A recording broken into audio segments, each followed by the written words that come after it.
I'm the creative director and one of the founders at You Collective, which is a leadership and culture change consultancy. And we're really driven to enable people to have a positive impact on their world.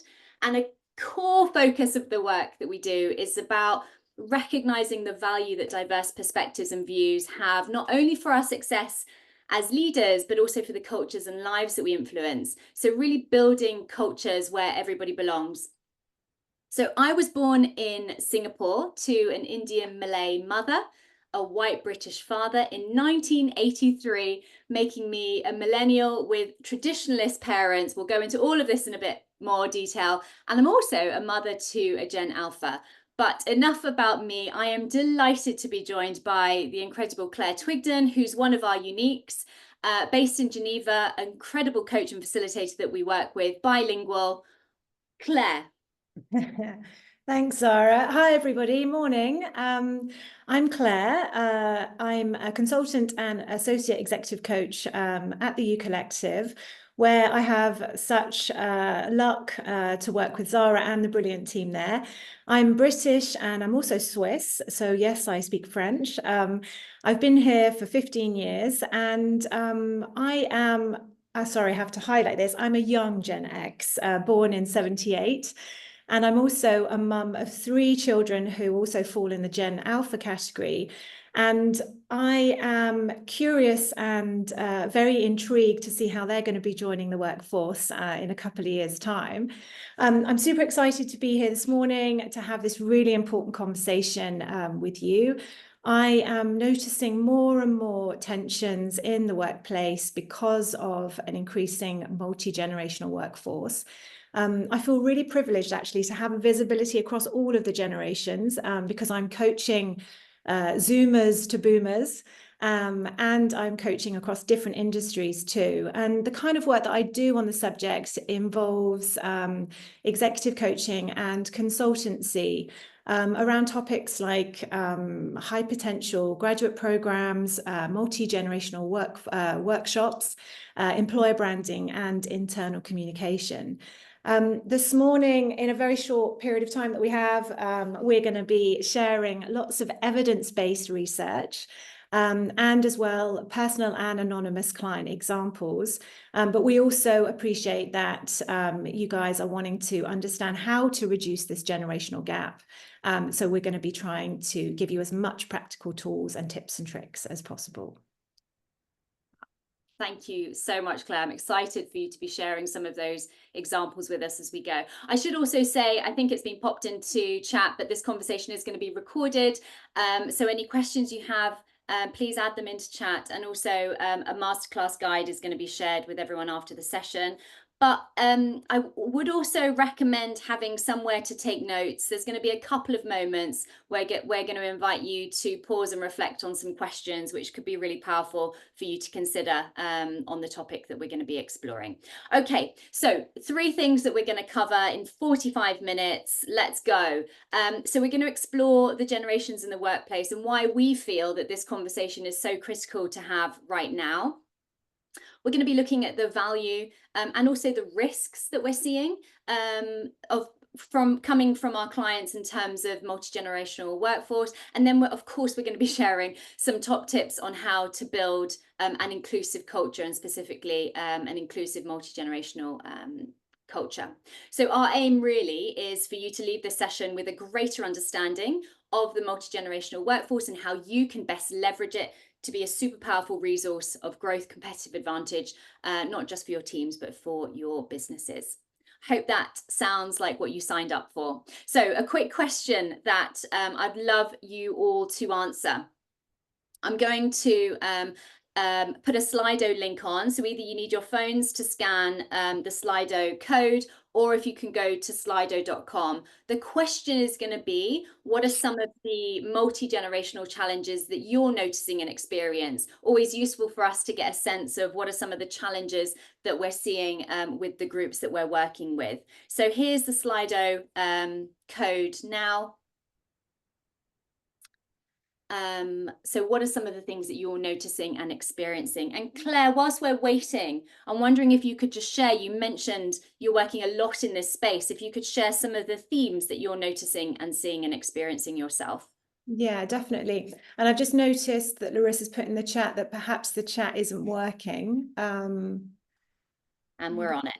Okay, cool. All right. So yeah, what I'm seeing, loads of different things, themes. I actually don't think there isn't a coaching conversation that I have where this topic is coming up in a big way or in a small way. So the kind of things that I'm observing are different expectations from different generations, different ways of working, different preferences to how people want to be communicating, a different work ethic for sure, as well as the differences in how people want to progress in their careers or what they view good leadership is. So, wow, we've got some amazing contributions here. Communication style, yeah, we've mentioned that. Judgment, younger generation behavior. Mentioned that earlier as well. Biases, frustration, misunderstanding. Yeah, absolutely. Different expectations, communication style. My goodness. Younger generation behavior seen as wrong. Yes. Frustrations, yeah. Wow. Okay. So loads of contributions. Thank you for contributing. Really, really important that we see things from your perspective too.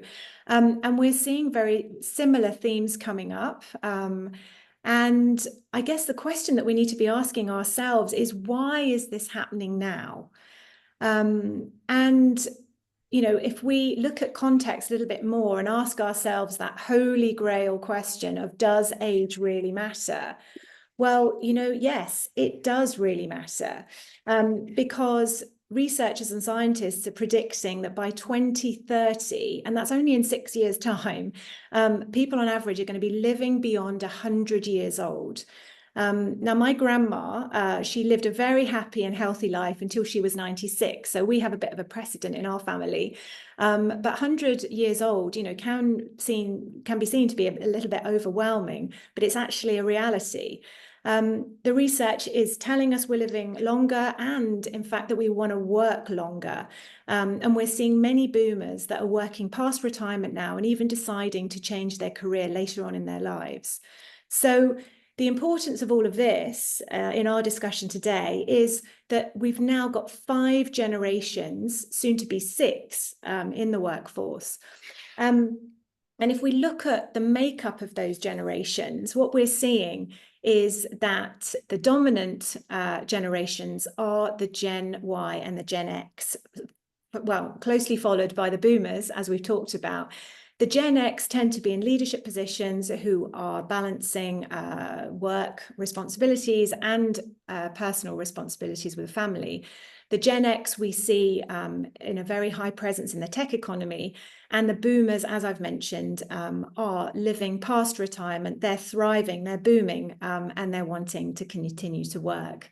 So there's been lots and lots of research done on the benefits and the opportunities of having a multi-generational workforce, which I want to share with you now. And there's numerous studies, certainly by the Big Five, that have been done, and I'll let you read those on the screen.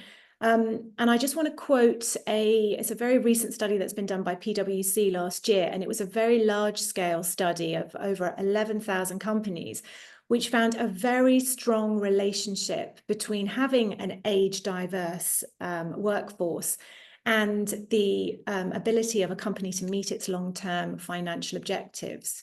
So here's all of the financial benefits and advantages of having a multi-generational workforce, but that's not all. There's many other advantages. And here, if we go to the next slide, Zara, we can see the work from Chip Colney and Lindsay Pollock, who we're going to be sharing references later on in the session. These are really 2 of the leading authors on the subject, and I'll let you read through what they are quoting as the benefits. And while you do that, I'd like to share with you a personal example of a project that I've been working on here in Geneva with a luxury watch brand, where you'll get to see very quickly the benefits of their multi-generational workforce. And essentially, I'm sure you're all aware of the luxury watch industry. It's a very unique industry where craftsmanship and heritage are really, really important. And what the brand was experiencing, because they have different sites around the city and across Switzerland, was that the older and very loyal watchmakers who in the past have been in the mountains manufacturing the watches, there was quite a tension between them and the younger generations. And what they wanted to do was to reduce this tension and frustration by bringing them together. And I feel very privileged to have been involved in this project. And we designed several workshops where we brought everybody together.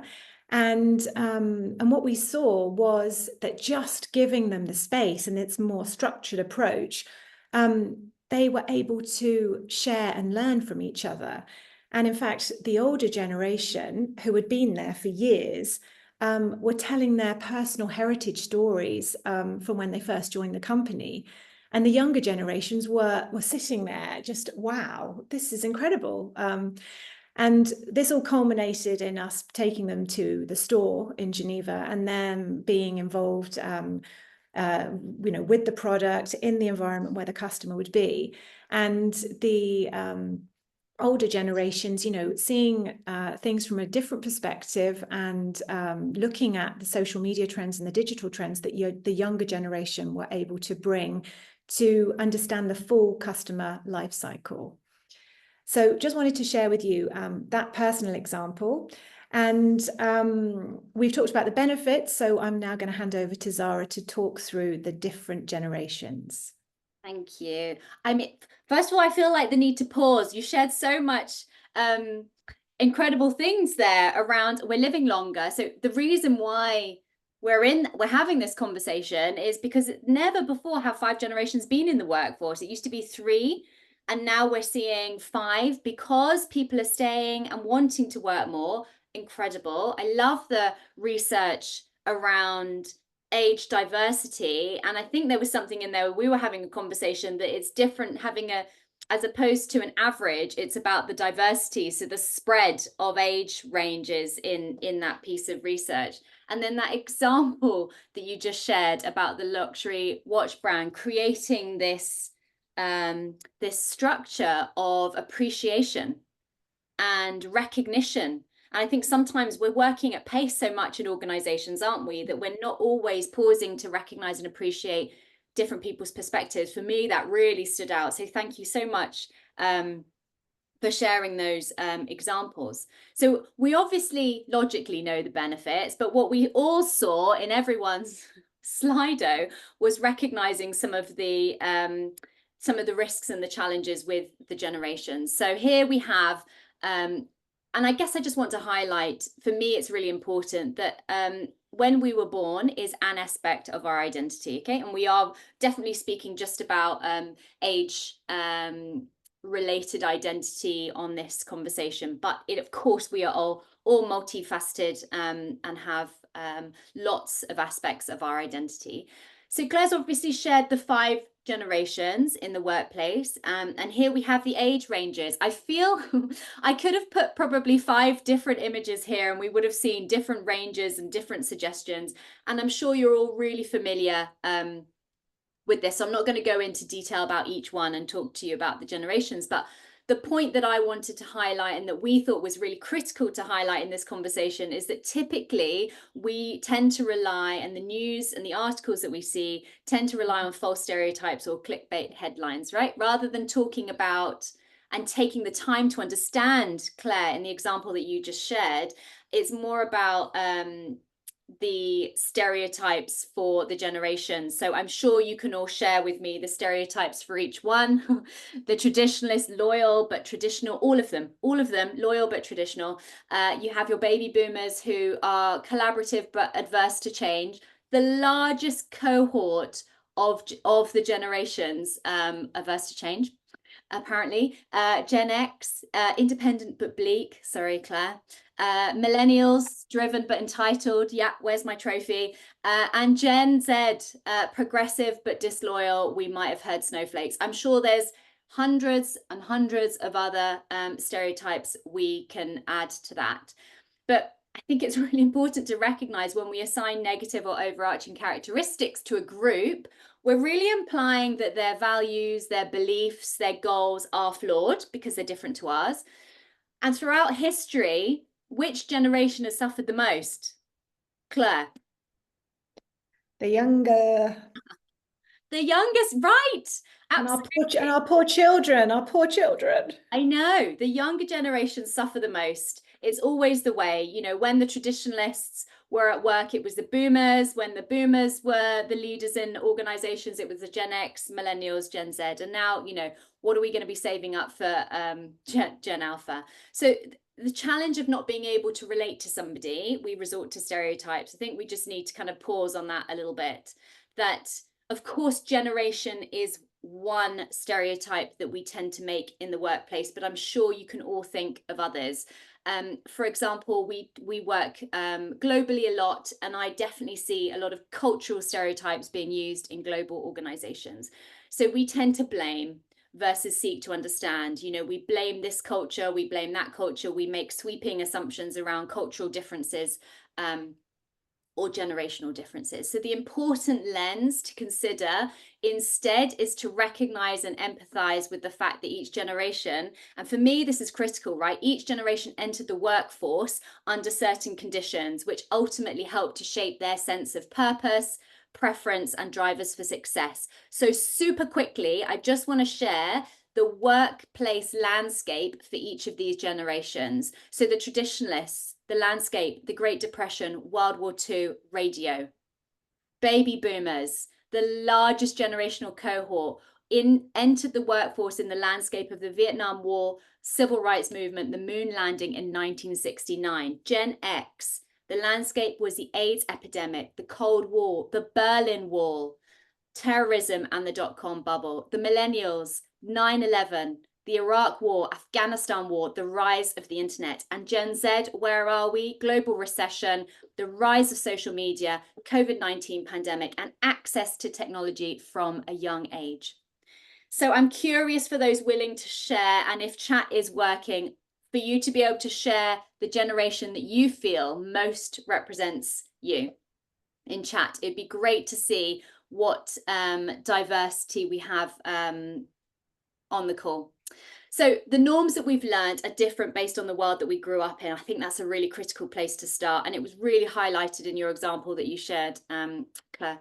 So for example, somebody who started their first job in the pandemic might prefer remote setup, whereas people who started their career in 2008, Great Recession, may value job security. But is that to say that every person of that generation is going to respond in the same way? Of course not. So the key is to recognize our shortcuts that we're making and avoid making assumptions and educate ourselves on the realities of these different generations. So hopefully my message is clear, is to recognize the stereotypes and the shortcuts that we're using and our assumptions.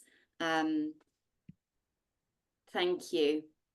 Great comments on the chat. Thank you for contributing, and real cross representation. So that's cool.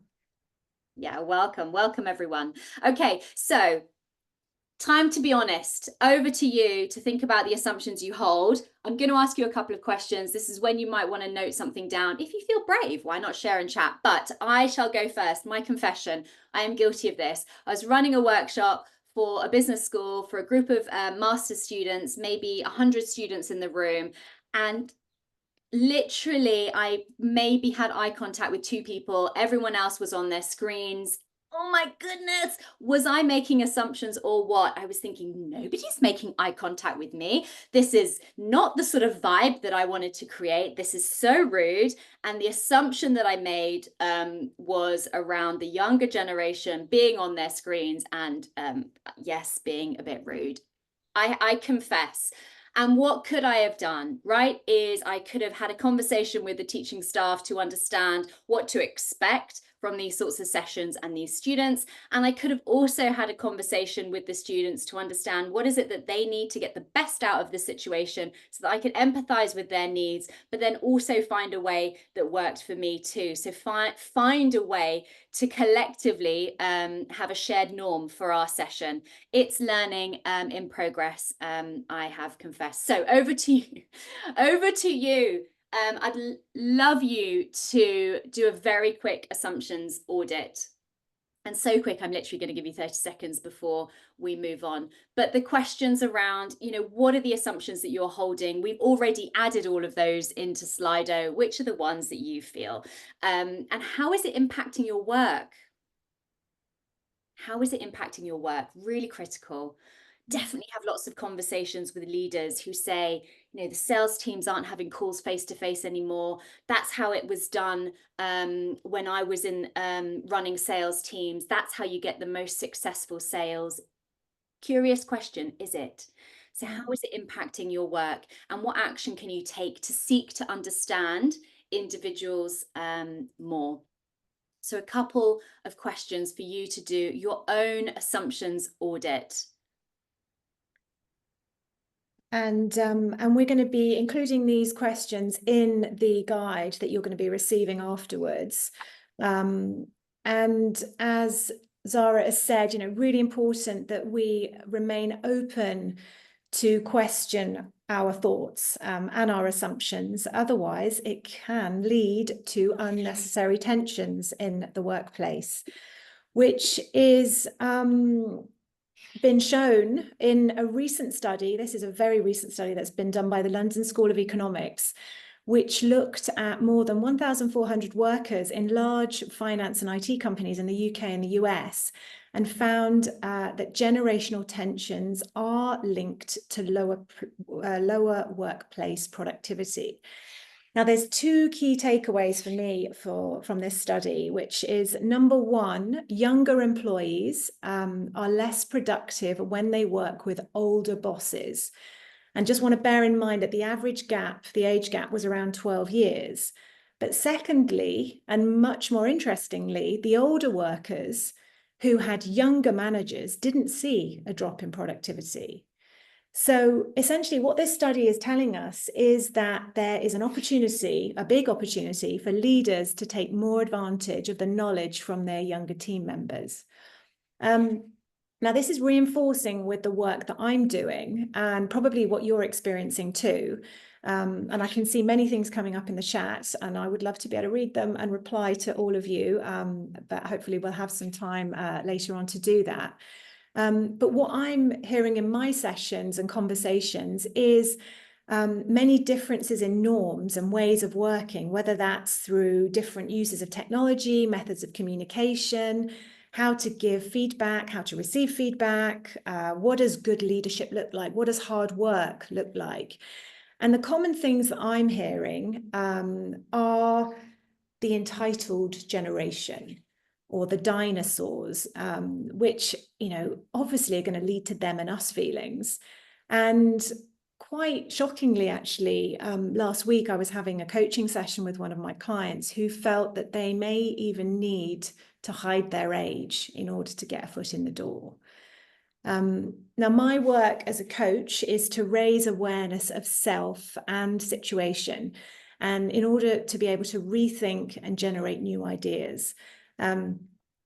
It's really important in my work to question people's thoughts, and Zara's just touched on that with the assumptions, because a lot of the time our beliefs and thoughts are based on assumptions and can lead to defaulting habits and behaviors that sometimes we're not even aware of. It's really the neuroscience part. And in the above examples that I've given, I did challenge my clients, and they did, in fact, acknowledge that there were some generational stereotypes in play. We've looked at personal assumptions with the audit that we've just done, but now what we'd like you to do is to think a little bit more company-wide, and ask you to dial up your self-reflection ability to ask ourselves the question, what existing stereotypes, silos, and barriers do you think exist in your organization? And how are these contributing to the organizational culture? Now, we don't have loads of time. We're just going to give you a 1 minute to do this. And again, feel free to contribute in the chat, and to, or if you want to keep those to yourself, that's fine. But we'll just give you 1 minute to do this. Just seeing some of the assumptions in chat as well. People not wanting to pick up the phone. This was never what happened in our time. Yeah. People wanting promotions after 3 months. All of these mismatch in expectations, and whether we're seeing that, I think they're starting to already share what's happening from a cultural perspective and lens. Yeah, amazing examples. Right. Yeah. So I hope that question has got you thinking, and has given you some initial ideas. And Zara and I are very big in promoting the power of self-reflection, obviously, in our work. And that's one of the reasons why we have created a guide for you, which we're going to share afterwards, which will encourage you to do that and also structure the way that you do that too. So we've seen that age does matter. If we can just move to the next slide. But does age really determine who we are? We're all individuals after all, and we're all different. We're unique. We have our own preferences. We're motivated by different things. We have different needs and skills. So therefore, shouldn't we be, deserving to be seen and treated like that? How about we stop generalizing across the generations and we start focusing on thinking about people more as individuals, meeting them where they are in their lives and having individual conversations, asking them those important questions so that we're knowing and we're not assuming, so that we know what they need in their lives, in the work at the moment. And so we can give that in terms of tailored solutions, obviously, while still meeting the needs of the business. And how about we also focus on seeing and celebrating the similarities that exist across all of those generations and not just within each generation? And finally, as we've just talked about, how about we become even more open and aware of the potential biases that can exist, and we even have the courage to call them out? Now, there's been a lot of research that we've shared about and the discussions around the misconceptions of the generations. And now what we're going to be looking at is how we can lead and succeed in a multi-generational workforce.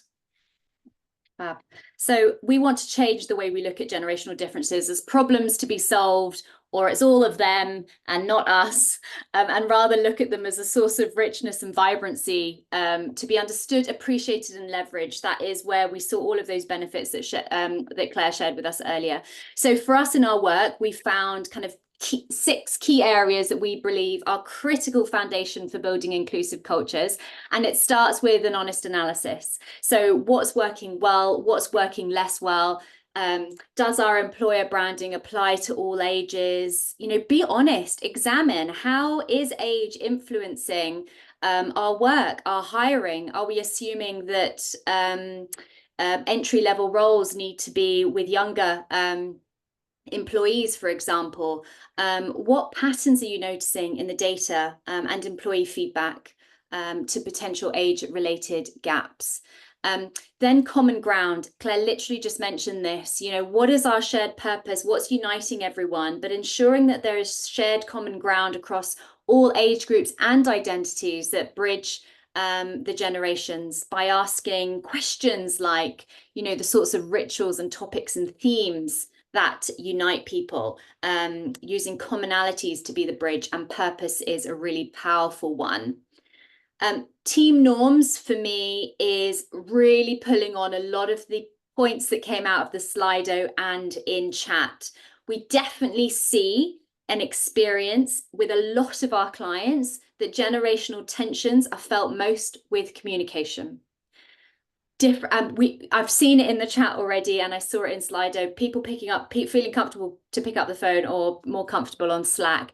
It's critical for teams and groups to be really clear on how to communicate. As a leader, how do I reach you? Be really clear on a communication charter. I was actually working with a group last week, and they were talking about out of hours communication, weekends, and recognizing where some people felt that was okay and others didn't. Raise that conversation, have a conversation about general norms that work best for the team, but recognizing and appreciating the intergenerational communication styles, but ultimately landing on what's best for the team. You will all be familiar with psychological safety, of course, but being really intentional about creating psychological safe environment where everyone's voice is heard. We know this with multiple lenses, be it gender gaps, typically in teams that I'm working with, executive teams, but also recognizing all of the voices being heard, regardless of age and seniority, is another powerful lens to put on it.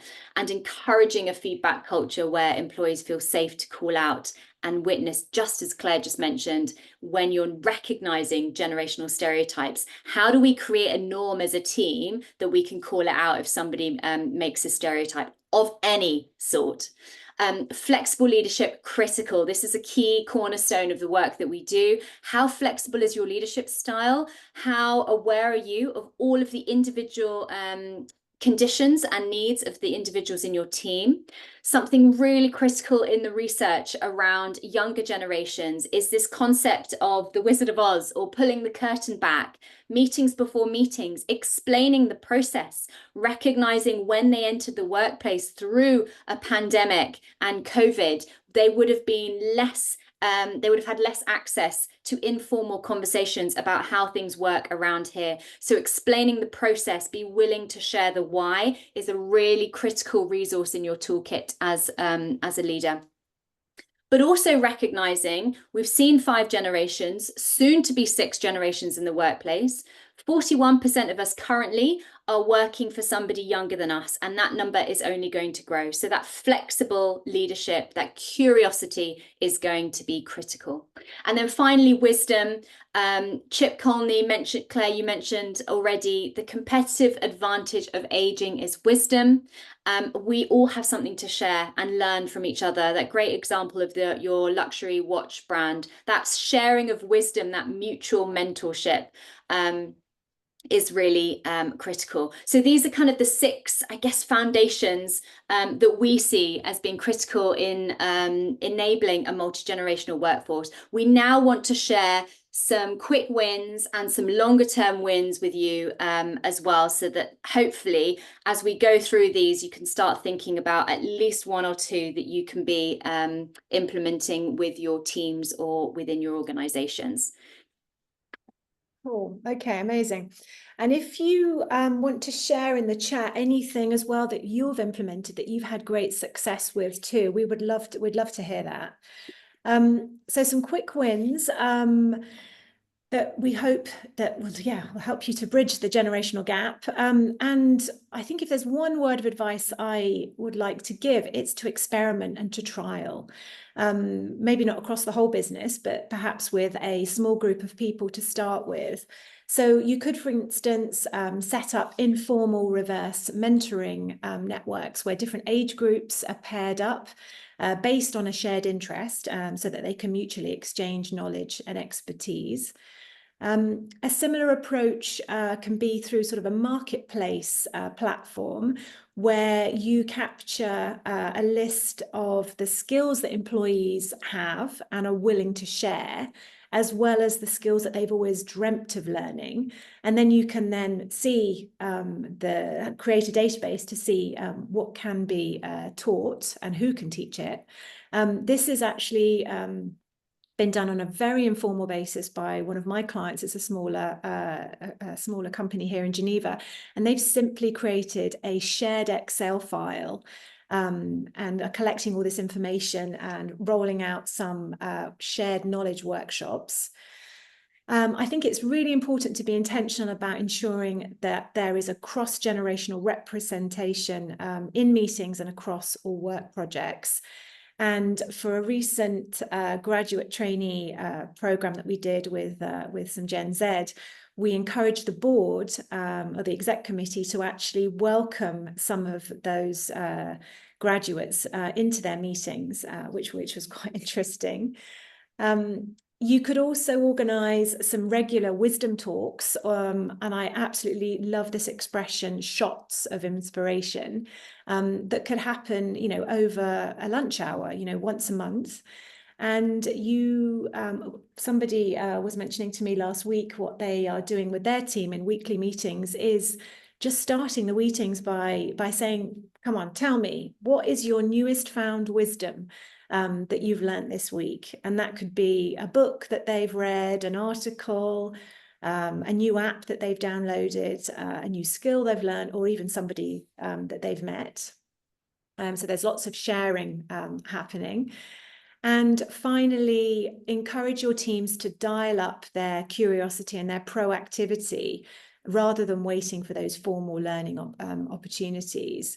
Wouldn't it just be amazing if the boomers were becoming more inquisitive, wanting to understand different perspectives, and at the same time, the younger generation chasing after the boomers' wisdom before they retire? And I think what's also important to mention is the necessity to share these success stories. And that can be obviously through your relevant internal communication channels, newsletters or quarterly meetings, but really important to share, where you're seeing success. The longer term wins will require obviously a more planned approach and a wider team that will be involved. And I'm sure you've already working on some of these more strategic priorities. But as Zara mentioned earlier on, employer branding. So really ensuring that you have an inclusive recruitment policy, an employer branding and job descriptions that really appeal to all generations, and even using the data from your recruitment to make sure that every age group is being considered. Inclusive benefits and rewards, so making sure that those individual conversations that you're having with your people are, they're having those needs met through tailored benefits and reward systems. And that can be through, flexible working arrangements, working from anywhere policies, which I'm seeing, more and more, extended paternity leave, down to, financial and insurance needs, or obviously retirement plans. An inclusive training and development program. So perhaps some of you are already doing this with bias training. So in order to reduce the unconscious bias that we were speaking about earlier. And again, a lot of the work that I'm doing is dedicated leadership training on how to manage the multi-generational workforce.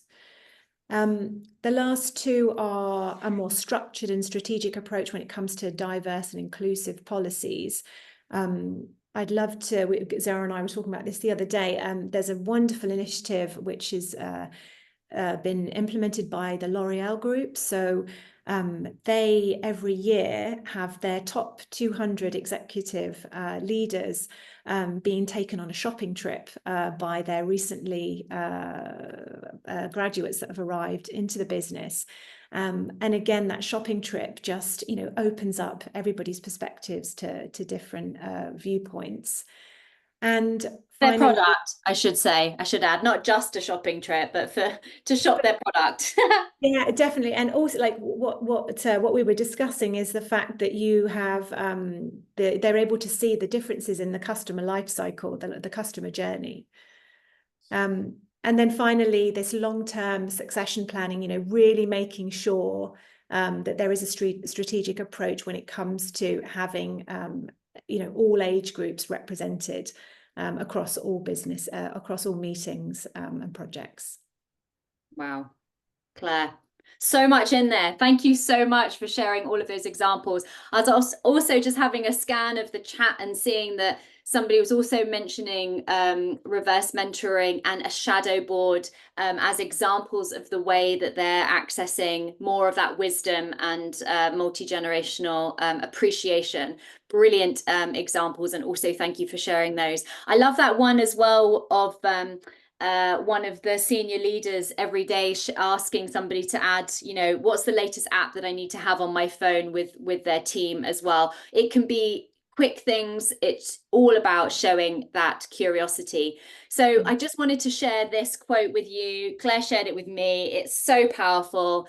If you want to learn more, I can highly recommend Megan Gerhard's book, Gentelligence. It's about championing every generation and is born from intergenerational curiosity. Wow, if we could do more of that, imagine. So, really, our message is it's time to rethink our notion of working with the different generations. We're working with people who are unique and critically who entered the workplace with different norms. And if there's one thing that unites everyone across all of the ages and generations in all of the research, it's about the need to feel valued, empowered, respected, and engaged.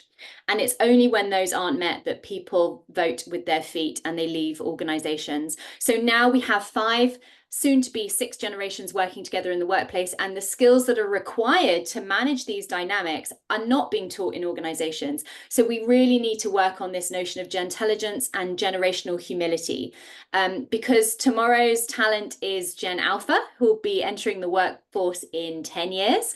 And Gen Beta, who have not yet been born. So are we saving up some generational, are we limbering up, Claire, for some generational stereotypes for Gen Alpha and Gen Beta, or are we going to offer them more generational humility? Perhaps a bit of both. So the invitation, and I love this notion, again, from another reference that Claire, you mentioned earlier, Lindsay Pollock, she said is for us to be more perennial, to know and to share our history openly. It's our responsibility, whatever generation we are in, to do that. What was it like before? And also to share some of that wisdom and also to keep up with the times. 2 invitations, multiple invitations for you to be considering. So a few brilliant resources, which will be in the guide for you. I mentioned Gentelligence and the remix by Lindsay Pollock. Brilliant. And also there's TED Talks that they've done too, and some other references for you. But I just wanted to say thank you for your curiosity. And Claire, thank you so much for all of those ideas and for those insights. As I said, we'll be sharing the recording and a guide afterwards. Thank you for everyone's input into the chat and the conversation that you've been having with each other as we've been having a chat too. I see that and I've absolutely loved it. Thank you, everyone, and goodbye. Thank you, everybody. Thanks for your comments. Have a good day.